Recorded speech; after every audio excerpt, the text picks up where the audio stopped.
रूस के रास्ते यूक्रेन में फंसे भारतीय लोगों को निकालने की तैयारी शुरू हो रही है। रूस की एजेंसी तास के हवाले से यह खबर आ रही है। आपको बता दें, खार्किव और सुमी में जो फंसे हुए भारतीय छात्र हैं उनको निकालने के लिए रूस के बेलगोरोड में 130 बसें इस वक्त खड़ी हुई हैं। इन बसों में खार्किव और सुमी शहर में जो भी भारतीय फंसे हैं उनको निकालने की तैयारी की जा रही है। रूस पहुंचने पर इन तमाम लोगों को खाना भी मुहैया कराया जाएगा, उन्हें खाना उपलब्ध कराया जाएगा।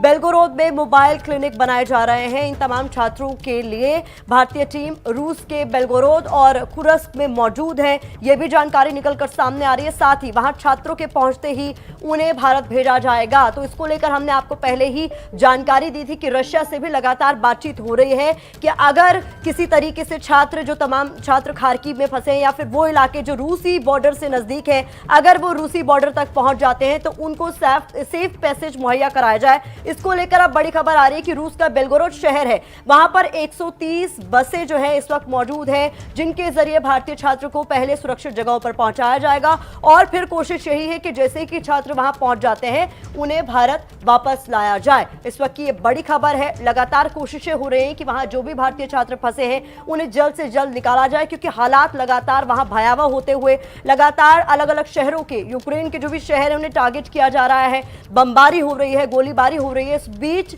रशिया से कुछ हद तक मदद की उम्मीद भारत जो लगाए हुए था, उसी से जुड़ी यह खबर आ रही है कि रूस के बेलगोरोड शहर में 130 बसें खड़ी हैं, जिनके जरिए भारतीय छात्रों को सुरक्षित देश वापस लाने की तैयारी हो रही है कि पहले उन बसेस में इन छात्रों को बिठाया जाएगा, खाना मुहैया कराया जाएगा, मेडिकल टीम्स भी वहां पर मौजूद रहेंगी, जिसको भी मेडिकल एड की जरूरत है मेडिकल एड पहुंचाई जाएगी और उसके बाद जब हालात सामान्य होंगे तो कोशिश होगी जल्द से जल्द इन्हें भारत वापस लाया जाए।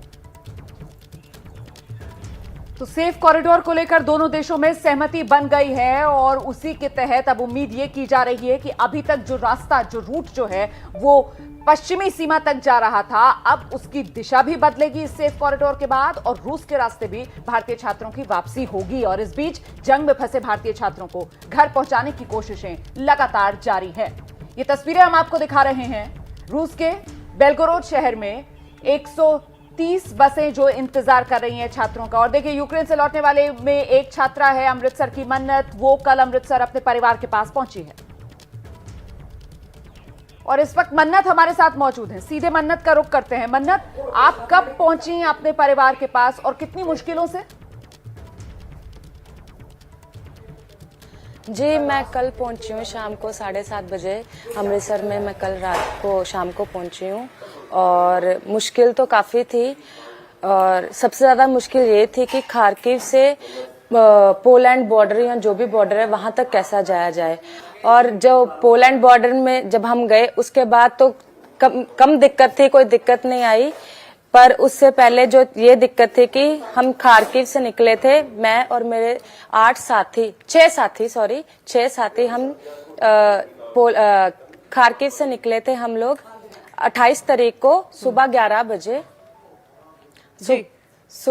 बजे हम निकले थे और हम लोग पहले टैक्सी करवा रहे थे पर टैक्सी हो नहीं रही थी और हमने सोचा कि हम वहां से पैदल चले, बट टैक्सी हो गई। 1 घंटा लगा, हमने ज्यादा पैसे पे करके टैक्सी करवाई और हम रेलवे स्टेशन पहुंचे और वहां पे काफी ज्यादा क्राउड था और हमें एक टाइम पे लगा कि हमसे ट्रेन नहीं पकड़ी जाएगी। वहां के टाइम के 3 बजे ट्रेन थी जो लवीव जाने वाली थी जी। और हम लोग वहां खड़े सोच रहे थे पर हम वहां पे धक्का मुक्की तो चलो चल ही रही थी, तो हम आगे चले और वहां से निकल गए। वो पहले प्रेफरेंस तो यूक्रेनियन लोगों को दे रहे थे कि पहले यूक्रेन के लोग वहां से निकाले जाएं, यूक्रेनियन गर्ल्स और छोटे बच्चों को, पर साथ में हम लोगों को भी निकाल दिया। मेरे साथ मेरी 2 और सहेलियां थी, पर साथ में हमारे साथ 3 और लड़के थे, वो उनको निकाल नहीं रहे थे। उनके साथ उनको मारा भी गया,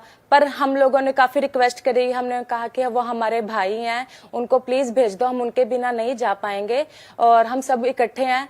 तो काफी धक्का मुक्की के कारण ये सारा मतलब हुआ और हमारी 3 बजे ट्रेन थी और हम 2:56 PM पे हम ट्रेन में चढ़ गए थे। सिर्फ 4 मिनट का फासला था और नहीं तो हमारी ट्रेन छूट जाती। तो आप ये बता रही हैं मन्नत कि खार्किव में चूंकि लोग ज्यादातर ट्रेन पे चढ़कर आगे जाने की कोशिश कर रहे थे क्योंकि फासला बहुत दूर है, सेफ बॉर्डर्स का, आप बता रही हैं कि महिलाओं को चढ़ने दिया जा रहा था, पुरुषों से हाथापाई वहां पर हो रही थी। तो आप लोगों ने फाइनली ट्रेन के जरिए ही आप लोग सेफ जगह पर पहुंचे या फिर आप जो टैक्सी का जिक्र करिए उसके जरिए?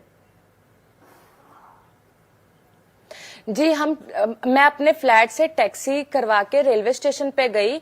उसके बाद हम लोग रेलवे स्टेशन से ट्रेन पकड़ के लवीव तक गए और लवीव का रास्ता 33 आवर्स का हम लोगों ने सफर तय किया और हम 33 घंटे बाद हम लोग लवीव पहुंचे।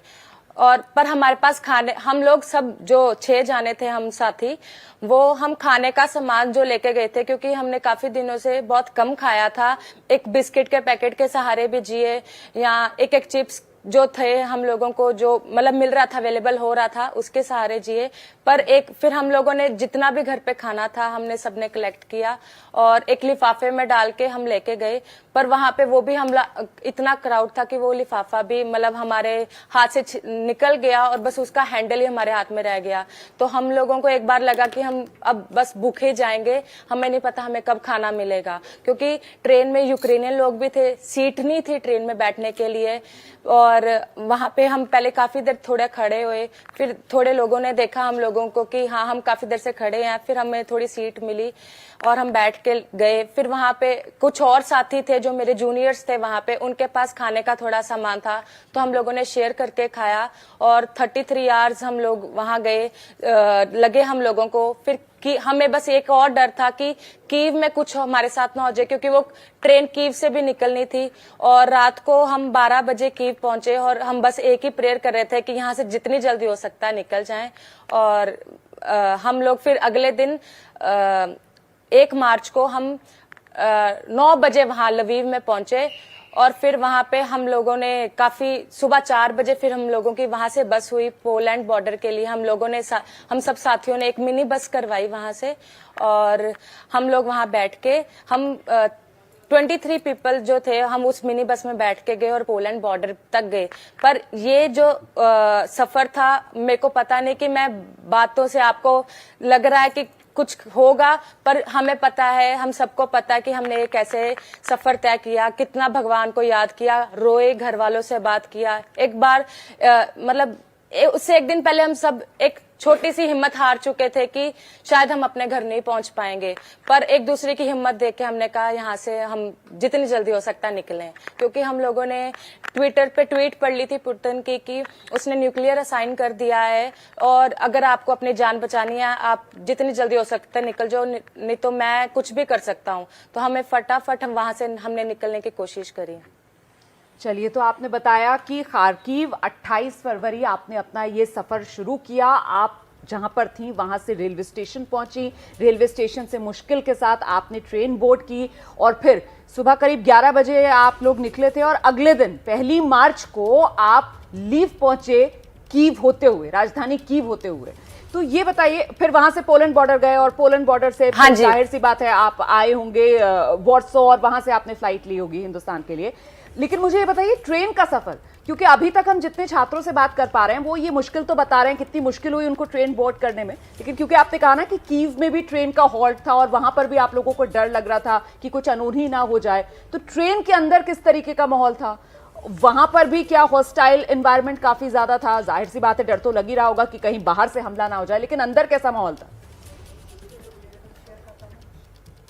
अंदर का ये माहौल था कि बैठने की पहली बार जगह नहीं थी और वहां पे वैसे बहुत ठंड होती है, वहां पे बसेस ट्रेन में भी हीटर लगे होते हैं, पर इतना रश के कारण इतनी सफोकेशन थी, ट्रेन की खिड़कियां नहीं खुल रही थी और बाथरूम जाने की भी बहुत ज्यादा दिक्कत हो रही थी। और कुछ छोटे बच्चे थे जो जूनियर्स थे, उन लोगों को उन्होंने कहा कि हम लोग आपको पैसे एक्स्ट्रा दे देते हैं, हमें कैसे भी करके इस ट्रेन में बोर्ड करवा दो। तो उन लोगों को उन्होंने वहां के हिसाब से 1500 ग्रीवेंस दे के बैठे और उनको ठंड में एक कैबिन में बिठा दिया कंबल दे के कि आप यहाँ बैठ जाओ। तो वो कहते हैं हम ठंड में बैठ जाएंगे पर हमें यहाँ से निकाल दो। और बाकी वहां के जो लोग थे काफी मतलब दिक्कत तो थी वहां पे बैठने की। पर अगले दिन जब सुबह मतलब 33 आवर्स लगे। जो अगले दिन 1 मार्च को सुबह 11 बजे वहां के लोगों ने हम लोगों को काफी खाने को दिया।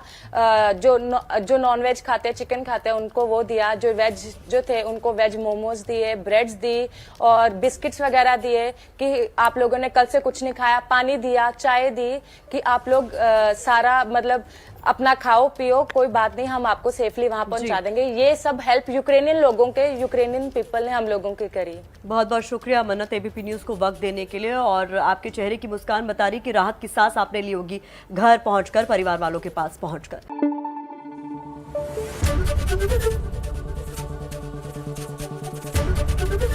एबीपी न्यूज आपको रखे आगे।